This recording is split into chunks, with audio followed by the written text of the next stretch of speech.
দিয়ে দিলাম ঘুমের ওষুধ। বেগুন ধরলেই ঘুম আসবে।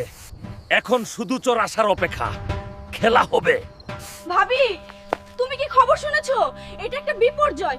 কদ্দুস দাদু বেগুন ক্ষেত পাহারা দেওয়ার জন্য হালককে ভাড়া করেছে। কি বলিস? তুই সত্যি বলছিস? সত্যি ভাবি, 100%। আমি নিজে দেখছি। তাহলে তো নতুন ইদিয়া বের করতে হবে। ভাবি, ওই দেখেন হালকা ঘুমাচ্ছে। আইতেই ঠিক টাইম। চলুন গিয়ে 2 বেগ বেগুন নিয়ে সৎকে পড়ি। ও কি? এই দেখি ডিজিটাল চোর। ভাবি, ভাবি।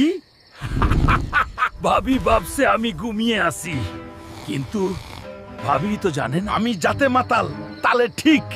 খেলা হবে সকালে। দেখছো গ্রামবাসী, আই দুই ভাবি মিলে আমার বেনুন ক্ষেতের 12টা বাজাইয়া দিছে, কিন্তু আজকে হালকা আমকে বাসিসে দিল।